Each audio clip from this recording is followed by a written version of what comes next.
I got my tea from 85 Degrees, really famous coffee place. They actually started in Taiwan, if you guys didn't know. They have a bunch of chains out there in LA. And, it's known for its bakeries and things like that. It's a little fun fact for you.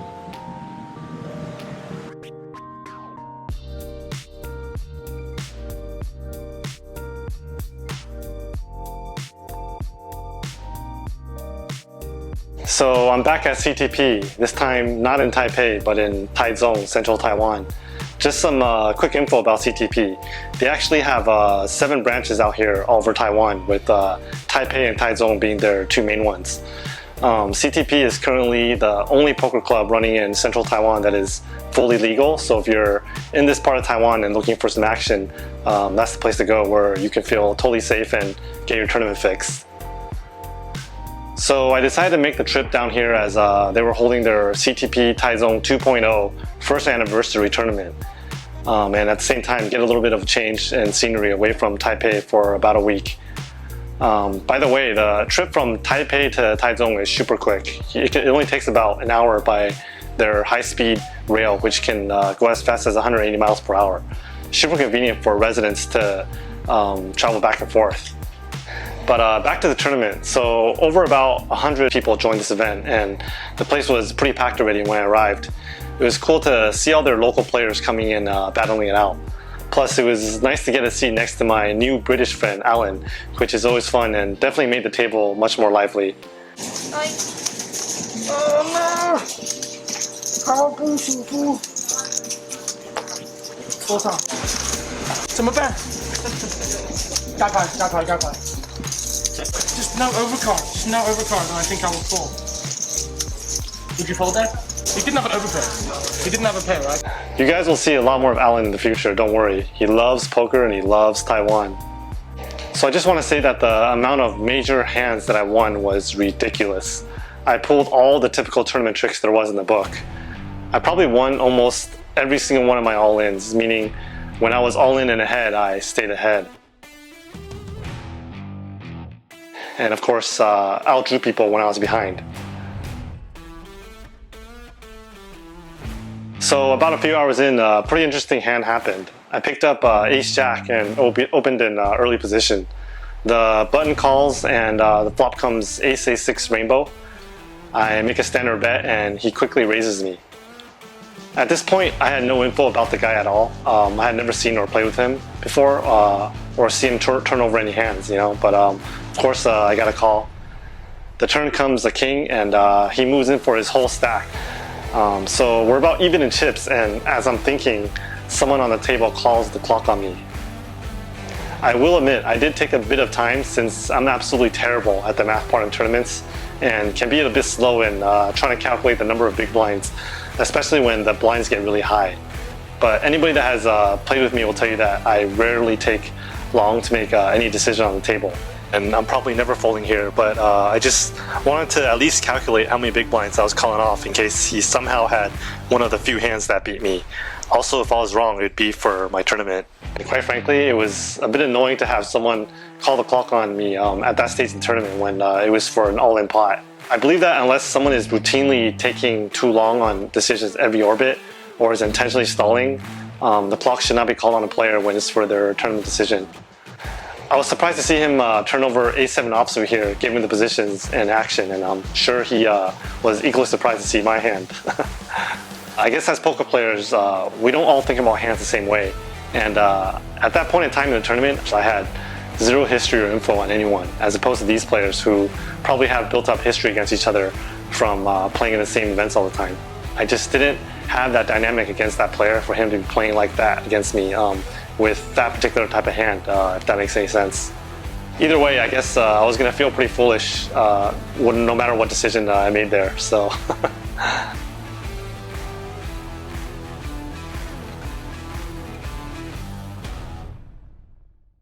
I will point out though that I'm completely amazed at the dedication that these guys have here in Taichung.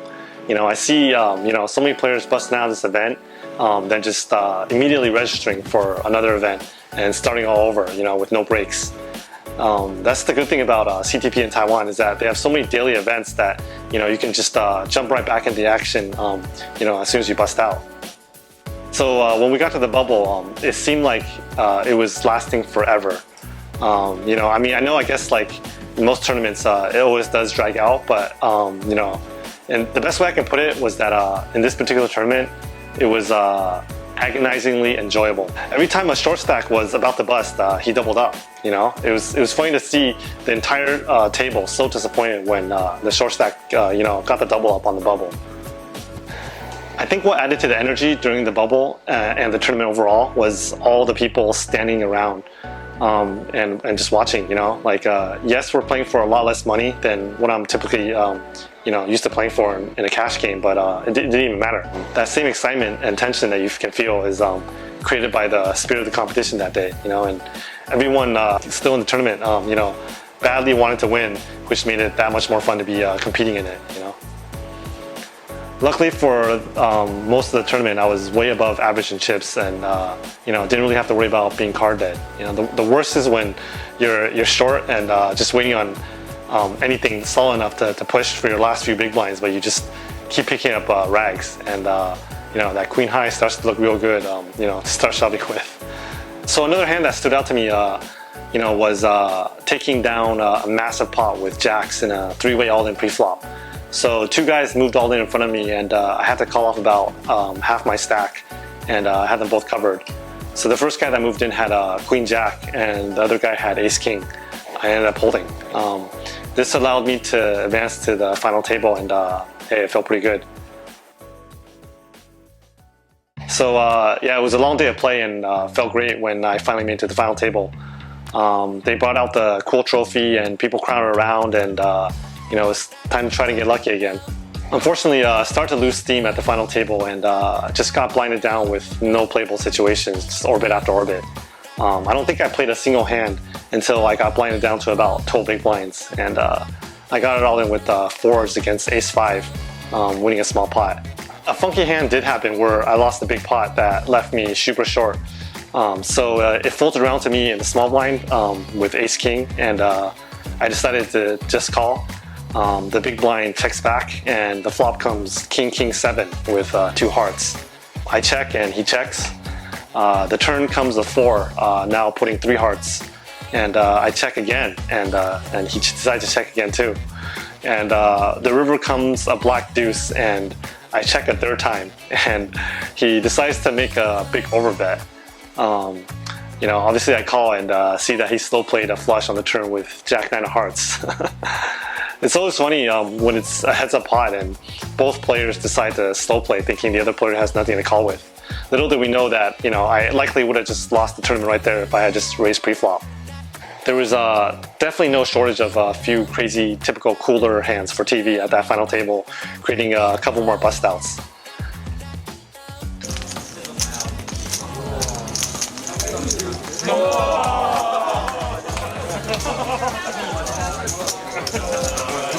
So I ended up blinding down to about 8 big blinds. It folded around to me, and you know, I moved in with the king-9 diamonds from the small blind, and the big blind woke up with king-queen, and that was that. And I was out in 5th place.